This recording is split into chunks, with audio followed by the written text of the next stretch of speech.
Today we're here to discuss the role of employer leadership in finding long-term solutions for refugee integration.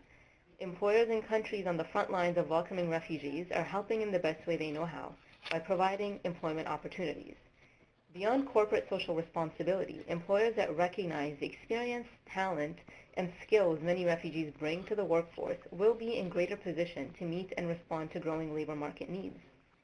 We look forward to hearing from our experts and to learn from their experiences of implementing successful employment programs that facilitate entry into the labor market for refugees and immigrants.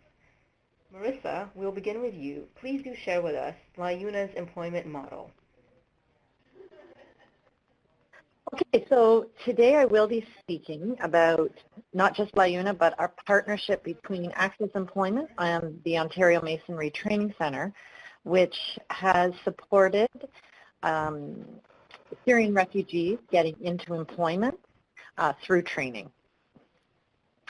So I'll just do a little overview of LIUNA Local 506, who we are. We service 8,000 members across the GTA and into Simcoe County. We represent many different sectors in construction. The ones listed here. We also represent mason tenders, which tend to bricklayers.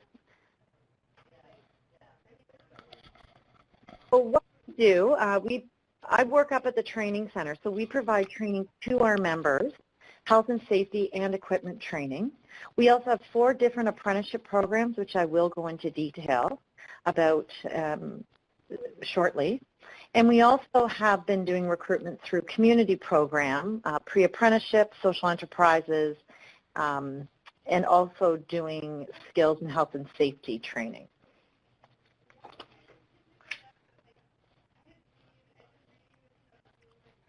The Training Center offers many programs. These are just a few that we do offer to members and apprentices. We also do offer health and safety rep, blueprint reading, torch cutting, and equipment training. So forklift, skid steer, mini excavator, elevated work platform.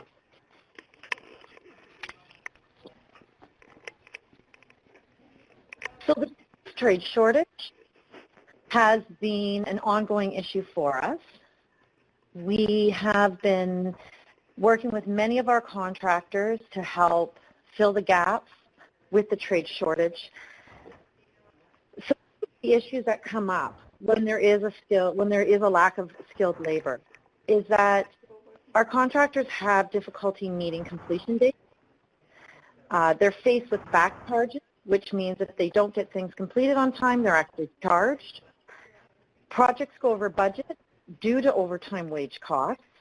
This also is a social impact on many of the members. So a lot of construction workers, they end up working overtime, which is great wage-wise, so they get extra money, but there's family pressures. They're not home, they're not there with their children, helping out with their wives, and so they're working all day, and it's physical all day, and then they're coming home, and they've got stress at home.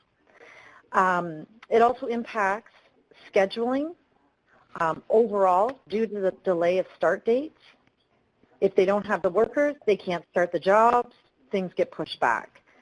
Jobs are lost, taxes and pay is lost. Contractors sometimes alternatively will pay an unskilled worker to perform work, and if not done properly, then it ends up costing the contractor money again. And I think we also have to look at when jobs are lost, especially union jobs, when we can't fill them, you know, higher skills get higher wages. So there's a benefit there for the economy because there is an increased amount of disposable income. And, you know, the lower skills, lower wages. People that aren't being paid and that don't have the skills and they're doing work, they don't have as much disposable income. They're working survival jobs and they're having trouble. So when union jobs are lost, it's not just the paychecks that's lost, it's all these different economic impacts. So 506, we have many sectors with a shortage of skilled workers. Precast, directors and finishers, abatement workers, cement finishers, demolition, especially with heavy equipment operators and torch cutters, concrete sawing and drilling, waterproofing, mason tenders, and formworking. And I think it's important when I am going out and trying to recruit, working with high schools, working with community agencies, when I walk into rooms and I talk about apprenticeship, there's 3 apprenticeships or 3 trades that people usually know about, and it's electrical, plumbing, and carpentry. It's never precast or concrete finishing. And these are really the trades that are in need right now. They're not promoted in the schools. They're not promoted really in the community. And people don't even know to go into them. They don't actually know it's an option. So if I'm not out there, or people in my sector for these trades aren't out there promoting, people aren't hearing about them.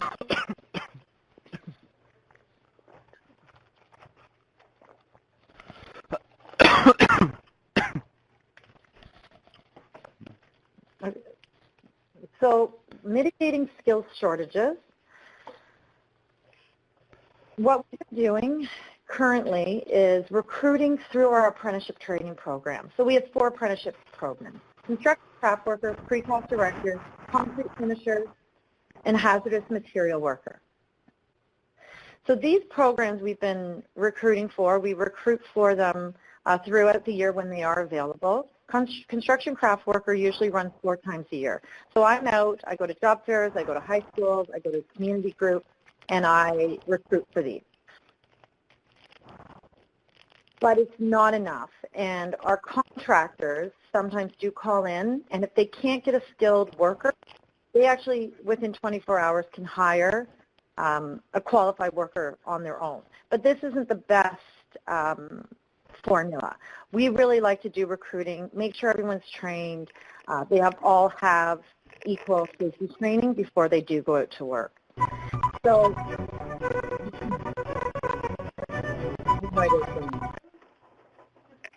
sorry, I don't, Fatma? Hello? Yes, Marissa? Oh, sorry, I don't know what's going on with that music. Okay, sorry, carry on. I'll make sure that Okay. Okay. So when there was the influx of the refugees coming over to Canada, I was sitting at the Syrian Roundtable group with Fatma at Hire Immigrants, and Alison Pond, the Executive Director and CEO of Access Employment, was also there. And together, we thought it would be a good idea to look at starting a program and training the refugees in construction. Because around the roundtable, we had heard about the different skill sets that they were coming with. And when I spoke with my training director, he also agreed that this could be a quick and easy fix to helping with filling the skill gap. So the partnership is between Access Employment, the Ontario Masonry Training Centre, and LiUNA Local 506 Training Centre.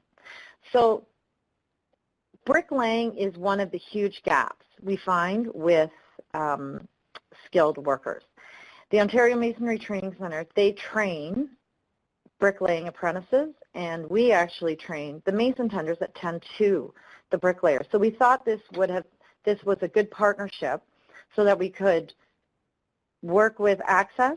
They did all the language training, settlement services, and then with us and the Ontario Masonry Training Centre, we were training for specific skills.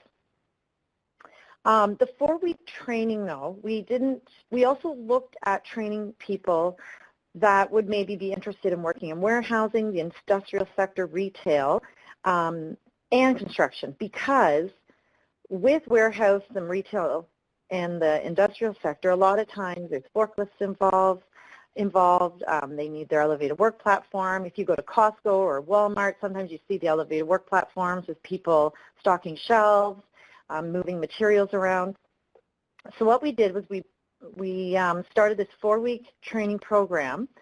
We gave them the basic health and safety that they were going to need. So they're working in heights, WMIS, and the 4 steps for MOL to get on a job site. And we also gave them some equipment courses that is also going to make them more employable. So as the program continued, we really learned a lot more about the profile of each of the participants.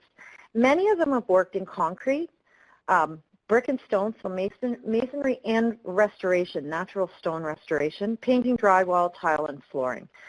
So what we've done is during our hands-on, the 4 weeks, we've also done a little bit of skills with them, doing some basic construction, seeing where their skills lie, and then providing them different opportunities. So in the last class, we actually moved 4 of the participants into our cement finishing apprenticeship, and they did 8 extra weeks with us, and now they're registered apprentices and they're actually out working on the job. I'm just going to flip my slides here.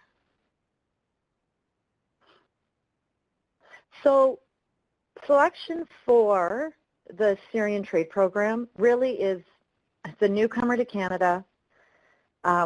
Language prerequisite is CLB level 2 to get it. Well, that's to get into the language, but they need to be 1 or 2. But by the time they come to us, they need to be a 4. And they're just going to participate in our training. They can be here every day. And an interest in construction. It's a bonus if they're interested in bricklaying or construction craft work or hazardous material, concrete finisher, and precast director, because those are the apprenticeships we have. But even if they're interested in something else, that's great. They're still eligible. We do an interview, but we've been finding the interviews, because language level is low, it's been difficult. So we're going to be implementing a hands-on aspect of an interview, which is more of an assessment to make sure that they can do some lifting and carrying and some problem solving on a construction site. So far we've done 2 programs, one at the Ontario Masonry Training Center and one at the 506 Training Center. So we did 2 intakes of 20 participants. 10 have moved into unionized employment and 10 have moved into non-unionized employment. And that's including like warehousing, and some are working construction, but warehousing, the industrial retail side. The next program is actually going to be starting one in July at 506, and then another one at the very end of August at the ONTC. So jobs through 506, we've got people working in restoration, brick and stone. We have a mason tender, and we have concrete finishers.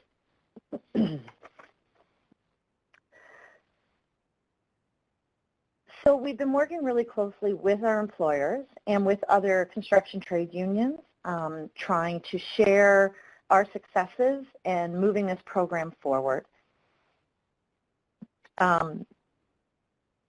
Currently, we are the only trade union doing a program like this, along with the Ontario Masonry Training Center.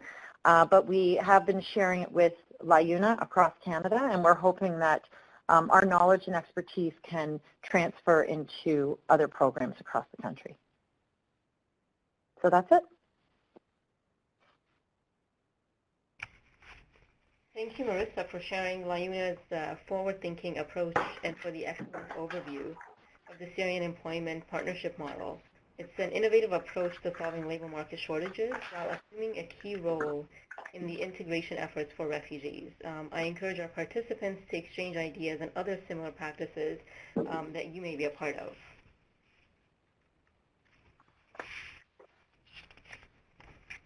I would like to now turn the conversation to Enki, Head of Sustainability and Public Affairs at Randstad, who will share with us Randstad's outstanding efforts to integrate many of the Syrian refugees in Sweden.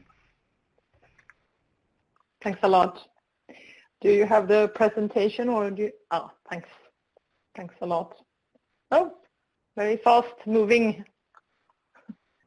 Can I back it? Thanks. And can I monitor it by myself? Yeah. Thanks for having me. This is a lovely summer afternoon in the capital of Sweden, Stockholm, from the Randstad office.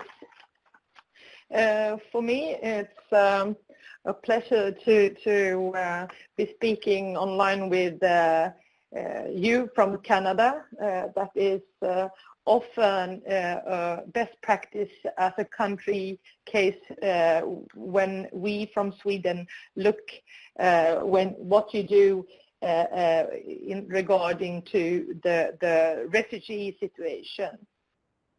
The presentation of me stands for itself. I'm been working, this was 1992, and it was the Balkan War in Sweden.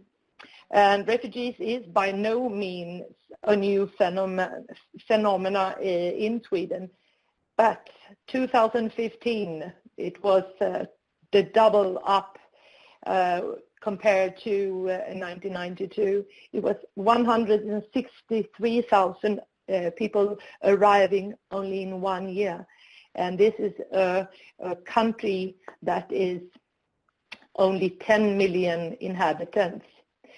So for us at Randstad, that has a clear mission that we want to shape the world of work, and I think that also with a very bold agenda when it comes to being a part to solve the labor market issues in Sweden and elsewhere.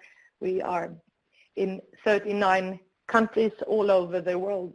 But compared to a lot of my colleagues when I meet them, I think that it's only the German colleague of mine that can understand the caliber that faced and are facing our country.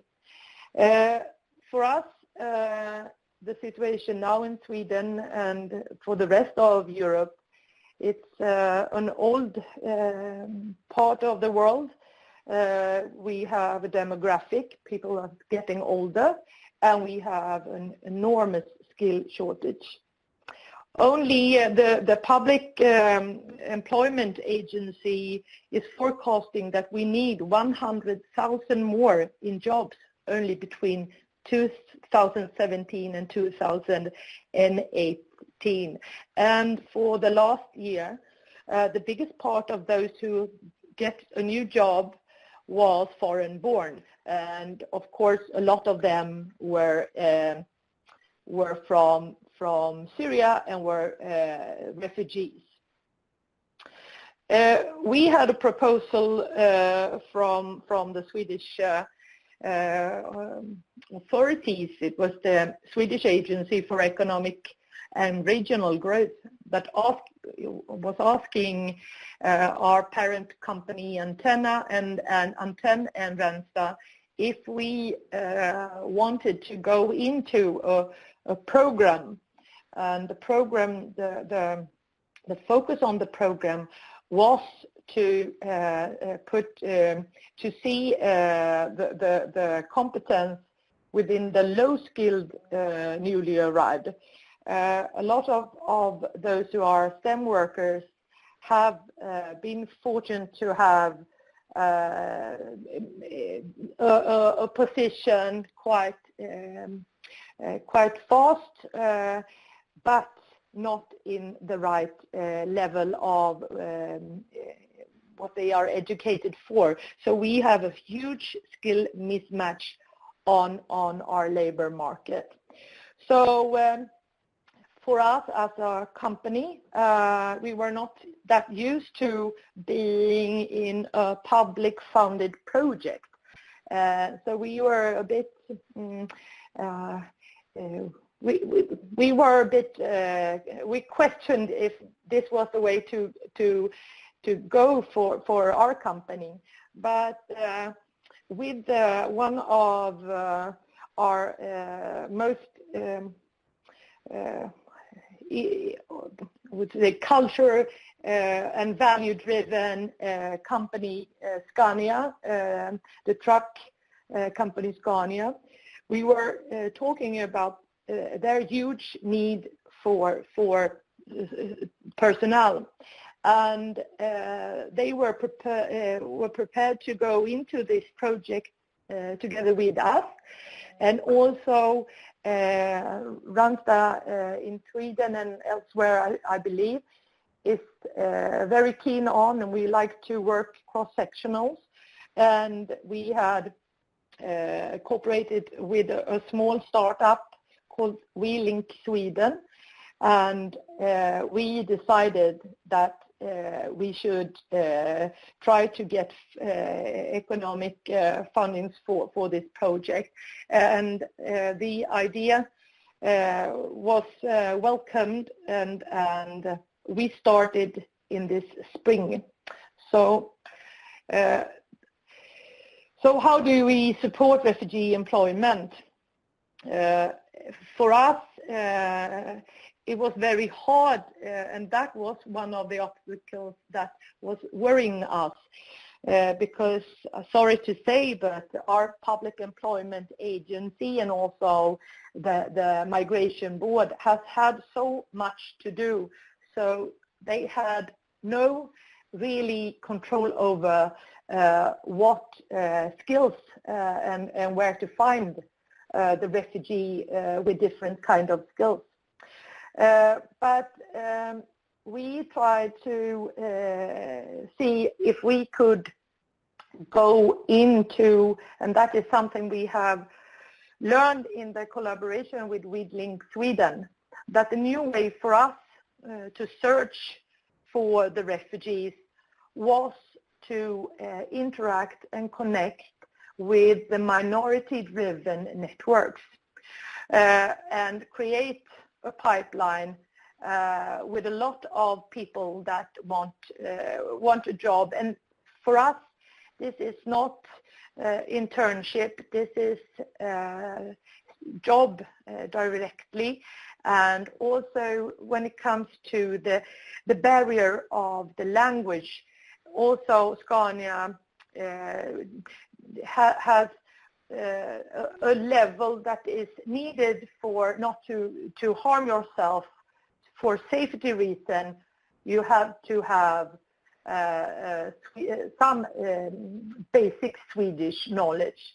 But we started to look on what tests we did, and we started to see that a lot of those motivation tests was not in Arabic. And also telling you that the Syrian group is by far the largest group of refugees that have arrived in Sweden, and we have also apart from 20%, so 70% is from the MENA region and mostly Syria, and 20% is from Africa, the Horn of Africa. So we noticed straight ahead that our tests was not in Arabic, so we had to make the keyhole as broad as it should be. So the first step was for us to calibrate our own process. But now we also have 2 projects, and the other project is, as you can see on the right side, it says Unionen with the green letters. Unionen is the largest white-collar trade union in Sweden, and for us in Randstad, we think that collaborating cross-sectional is also very good to have the trade union with us and go hand in hand to the employers. Not all is so open and have that strong values that Scania or PostNord, the post office, and others of our clients. And with the trade union on one side and Randstad sales force on the other side, coming together, talking about us providing with good competence. When it comes to that shortage that we have, that we lack so many people, that we need all the refugees to come into the labor market. So a lot of employers on the private side, I have to underline. The public side, we often are telling the public side that they have to broaden their norm and welcome the newly arrived and the refugees themselves, because it's a bit imbalance if the government is very keen on making all the efforts to get people into jobs, and their own authorities are not in the same boat, so to speak. So the public side has to shapen up, and the private side is showing the way. And we also work very closely to the municipalities, and this, for a starter, is in the biggest region, and that is where the capital of Stockholm is. It's the 27 municipalities, and we connect with them all. So how do you support refugee employment? We try to source very broad. We hope in this project that the target group is those who are not academic and STEM workers. We want to match them right. So this is in the factory where Scania do the manufacturing of the big trucks, and it's a very modern environment. And also, I'm happy to say, as a former president of the Swedish Women's Lobby, that also Scania is very eager, as we are at Randstad and Willing Sweden, to have, and that is also one of the goals in the project, to have, and they are very bold, 50-50 men and women from the newly arrived. And that is a target, maybe very high, but we think that's better to have those bold goals. And now we have reached 20% women.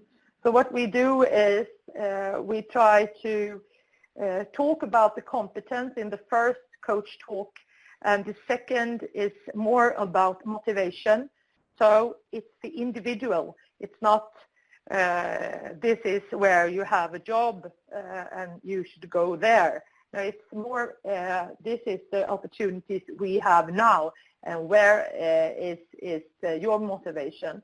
And then the last one is to prepare for interview, and then after that the application and all the documents goes to our recruitment team, and then we will present them for Scania.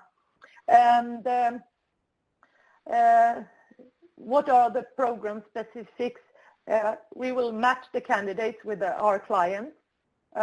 We know when we started, it was the starting was with Scania, but now when other companies that needs a lot of new employees have come along, and it's very open. I think that we will have many more to come, because when our sales force is out talking to our clients, they are also advocating this project, and also the possibility for us to provide them with very motivated and also skilled, not only STEM workers, also those with very much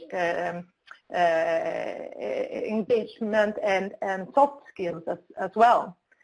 So we provide coaching. We find channels to the target group, and that has not been the easy part. That is the hardest part of all, because our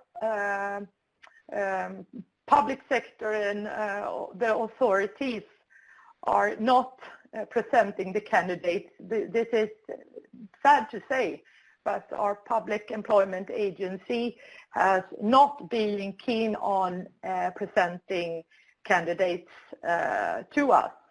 And that is something the Swedish government now, when we are talking about, with the minister that is responsible, is very eager to solve. And it's 400 people in the target group that will participate. 100% will get a permanent job, and it's 50-50 men and women. And we find the refugees in social media. The Syrian group is not on LinkedIn. They are in Facebook mostly. And we find them everywhere. So we have in our crew people from Syria. And they go out. This is Allah on the right on the top. Allah was a manager in an American company in Damascus. And he's out everywhere all the time. So he is a very good promoter for this project and program. And the current, the outcome is, as I was saying, 25% women, 75% men. That we will have to work on. Syria, and now we had a bit too highly educated. That is something we will try to work on as well. But now I maybe have 1 minute left. I would say that we are working hand in hand with the trade unions and also Wheeling Sweden and our clients. And I would say I am very proud that a lot of companies now is open to see the competence. And now it's our open market window because our economy is extremely strong. And this is not a challenge. This is a very big opportunity for our country if the wheels are supposed to go in this fast as it does now. So thank you for listening, and I'll be back when it's question time. Thank you, Enki, for sharing with us the successful partnership model between Randstad and its key partners. It underscores the importance of having employer champions and organizational buy-in to achieve positive outcomes. So for the remainder of our time, we want to hear from and engage with you, our audience. So it's now time for the moderated Q&A session, where your participation will be needed. So please move from the chat box and submit your questions for both Marissa and Enki into the Q&A box while I get us started with the first two questions.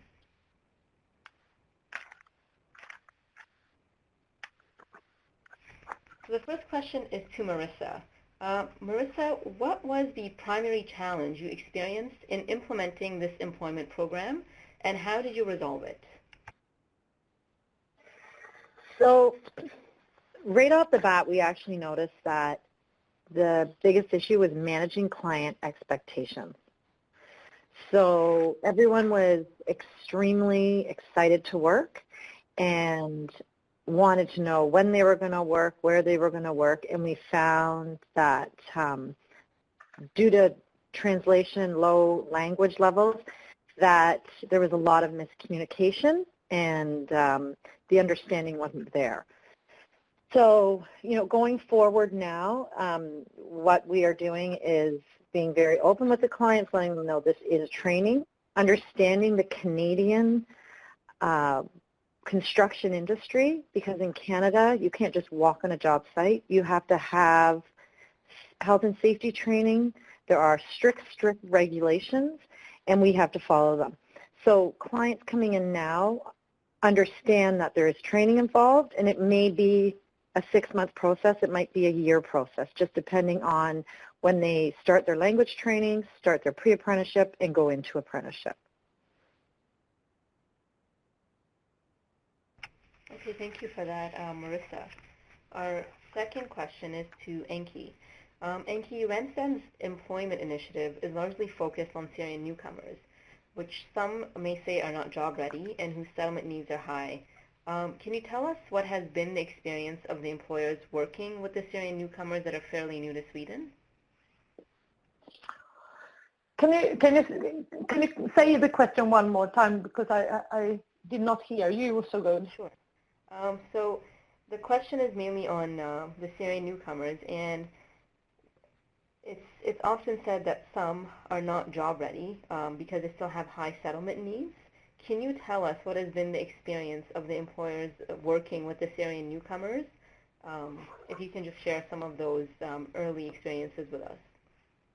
Yeah, I would say that when in 1560s in Sweden we had a lot of labor migration from Greece and Yugoslavia, and Italy, and the next day they arrived to Sweden, they were in the factories and on the workplaces working. I think that a lot of with technology and the world we are living in, we are often tend to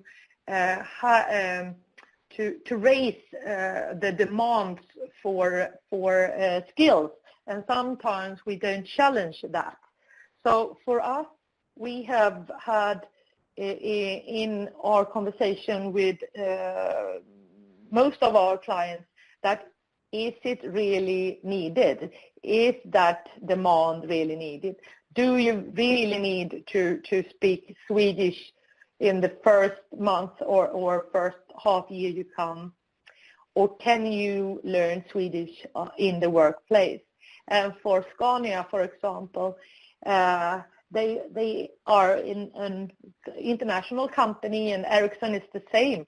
A lot of people talk English. They have English as the language in their company.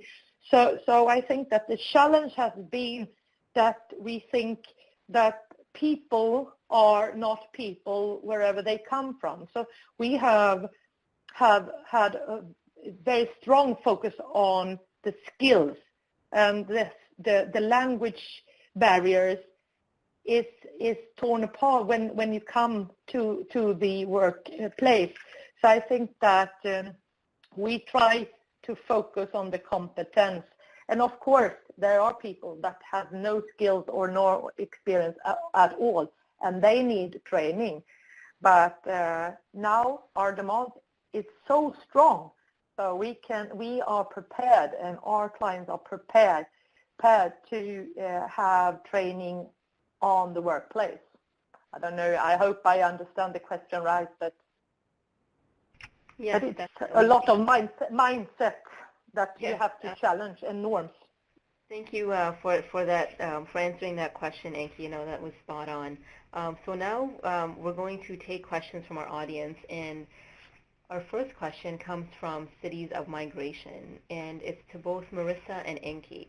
The question is, both of your employment initiatives have relied on the support of the local labor unions for success. How did you get the buy-in from the union? And do you have any suggestions for other communities or agencies interested in engaging unions and hiring newcomers? Anki? I think that the labor and the unions are as keen as Randstad and our industry to present decent work. And nowadays we are talking a lot about platform work. So for us, I think that the United Nations Sustainability Goal number 8, we are very focused on decent work. And also when you are when the war on talent is really present, that it is in Sweden, you have to have a good relationship with the unions. And for us, it's a success to go hand in hand and doing a service for our country, but also a good service for my company, Randstad, that has good candidates to present for our clients.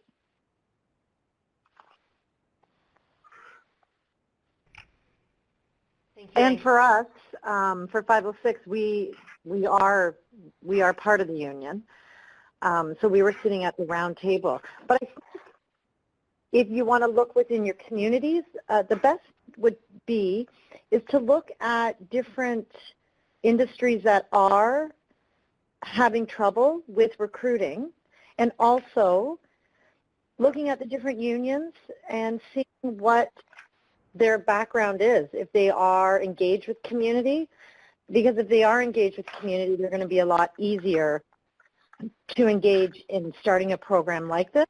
And if not, just educating them, how you can help them, the services you provide, the recruiting services, and letting them know that the talent pool that you have can help them out with helping with the skills trade shortage. Anki, I would like to add as well that working with the trade unions, we also educate those who will onboard Randstad and onboard to our clients. They will have education, and all those who come into our program will meet the trade unions to have workshops that when the trade union presents the collective bargain agreement, how it should work in a sustainable labor market. So we have also that training together with the trade union, and that is also because when it comes so much people are also vulnerable in the labor market, and that is also something we have been successful with collaborating. All right, thank you both for answering that question. The next question is for Anki, and it's from Avir.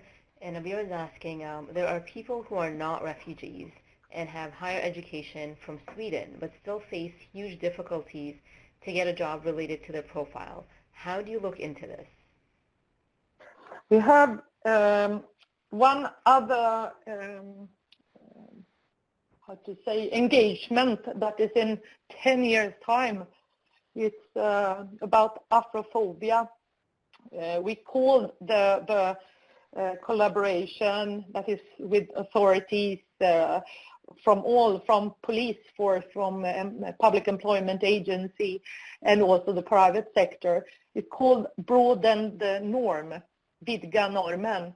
And what we do is train our recruiters and train other organizations that see the discrimination that is a part of, sorry to say, but a very present part of our labor market. And when it comes to Afro-Swedes, we have clear facts and research that is something the whole of our society have to deal with. And that is one part of my job, to be a very loud speaker when it comes to broaden the norm, and also looking at where we find the candidates, and also challenge our customers when we see that they build their teams with 12 goalies, that we also ask the right questions, what they need to be innovative and have success, because their reputation in a small country with 10 million people living is very fast, and I think that that is a present part of our everyday life. But we would love to, and we were speaking to one of our ministers last week, and we said that we would like to go in and find all the people that is often foreign born or born in Sweden, that is mismatched, that is wrong matched, that they have to that they need more matched to their qualification. But this is something we have to deal with everywhere, and just Afrophobia is severe present in Sweden. Okay, thank you for answering that question, Anki. Our next question is to Marissa, and it comes from Tarek. And he's saying, Marissa, one of the great challenges of the newcomers has been the fact to understand the Canadian environment, but they do have the skills and education to understand it. Could there be a simplified approach to allow integration for refugees? Well, we're working closely with Access Employment. It really is a learning process. We learn as we go, and we've been learning that the Syrian refugees are in need and they want to work. So sometimes that emotion takes over, and when we have explained to them about the Canadian construction sector, I'm not sure they're not always listening. So now what we're trying to do is not even talk about jobs. We're just trying to talk about training and take it one step at a time, because they want to know the end result. What we're trying to do is do it one step at a time. Talk about language. Get your language down. Then do some training. See what sector you're interested in.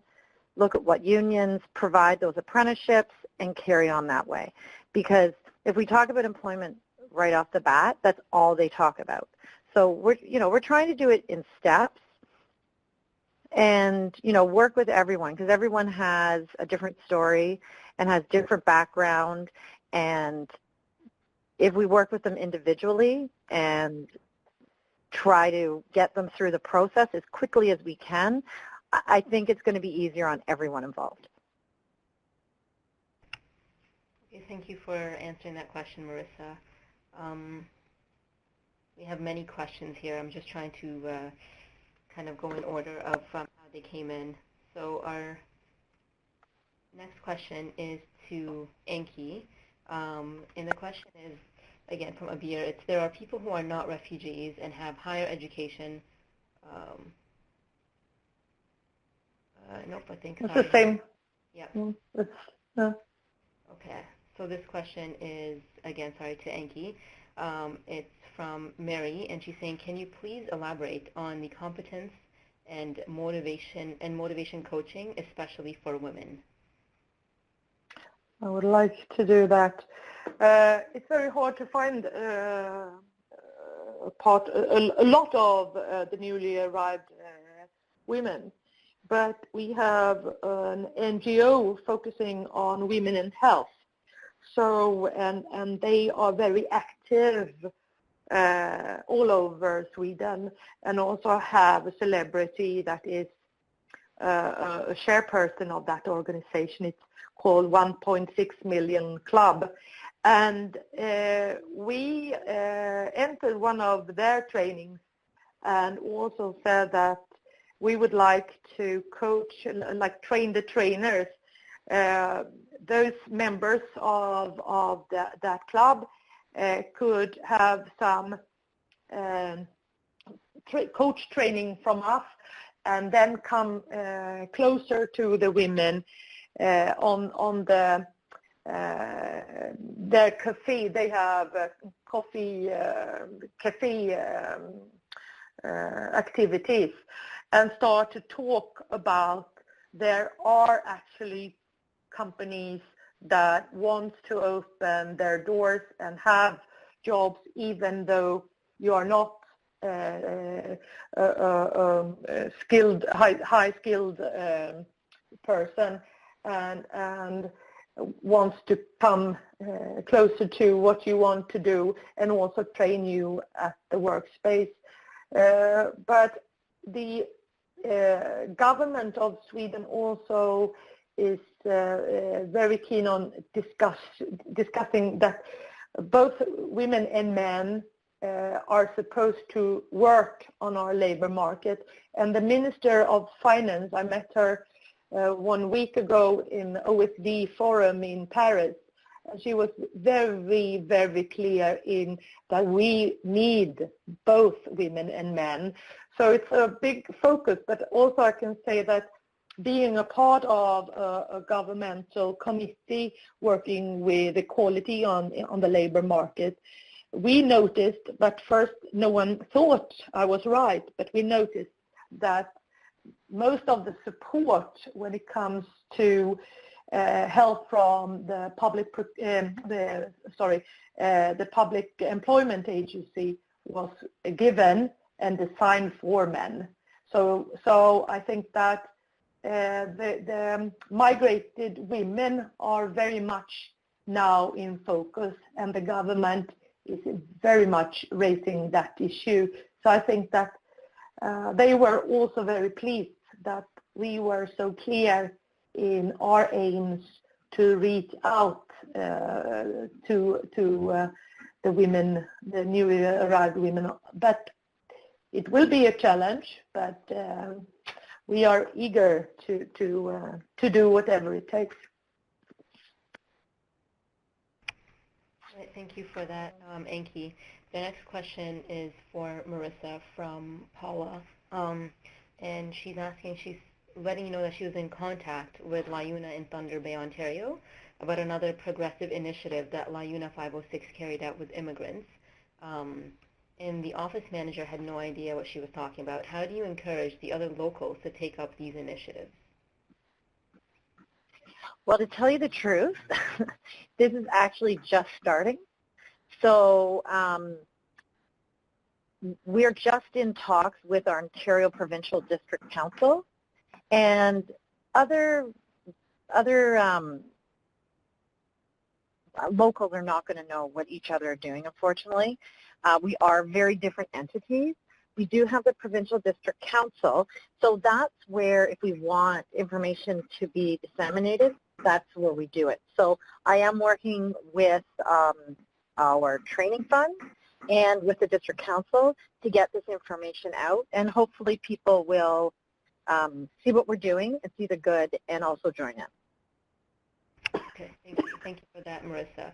Our next question can go to both Enki and Marissa, and it's from the Immigrant Services Association of Nova Scotia. And they're asking, how do you motivate clients to move from social assistance to low-paying jobs? So I think also the underlying assumption in this question is the jobs being offered through both your organizations are low-paying jobs. Sorry. So the question, she's asking, how do you motivate clients to move from social assistance to low-paying jobs? And I just wanted to clarify that I think the underlying assumption here is that the jobs you're offering are low-paying jobs. So maybe you can clarify that as well. Yes. So these are not low-paying jobs. Our jobs start in the low 20s, between 21 to 24. So for us, it's not hard to move people off social assistance. That's an entire different animal that the government needs to tackle, because people aren't going to move off social assistance to low-paying jobs because they don't get any of the benefits from being on social assistance. And if they're in social housing, everything starts to increase. Their housing, if they have daycare, and then they lose all their benefits. So it's easy for us. If someone's on social assistance and they're going to go from making, $500 a month is what they do in Toronto, to, $500 to $900 a week, it's easy. So people move off it very easily. Okay, thank you. And Enki, what about from your experience? I think that if you see the country of Sweden, most of the federations that work with the employer side is saying that we have too high wages, minimum wages in our society. So and we are also very flat when it comes to wages in our country. So I think that we are more facing that we meet extremely motivated people that have been traveling and being in such a situation that some of us could not even dream about being in. People that left when they were managers, as my co-worker Alla Yamra Angel. So I think that what our recruiters are facing is people with a really grit and motivation. So I think that it's more a fact that those who are on social assistance or social benefits from the government that has been a long time in Sweden is more into that we have to motivate and tell them that it is true. We would like to meet you. We welcome you. We want you to apply for this job. We will train you and you will have a job. Some of them have not, no one had paid, maybe have paid attention to them. And then I think that it's not their benefits and support and the pay that motivates them. The motivation comes if you are, if someone sees you and really are anxious to get you in the right job and match you well. So I think that for us it's more to see a lot of youth born in Sweden with a silver spoon in their hands. Now they face competition from those immigrant youth that maybe father and mother came as refugees in the Balkan War and before. And we see extremely talented and really good people coming into the labor market from the youth side. So I think that it's sometimes the motivation with those who have a lot and their motivation is harder to get going than those who are refugees, I would say. All right, thank you so much for that very thoughtful and informative answer, Anki. And this concludes our Q&A. Thank you all so much, but unfortunately we have run out of time, so our apologies to those who sent questions that we could not get to. On behalf of all of our participants, the Higher Immigrants team, Cities of Migration, and the Bertelsmann Foundation, I'd like to thank Marissa and Anki for an informative session and exchange of ideas and best practices. To our audience in Canada and beyond, please stay connected.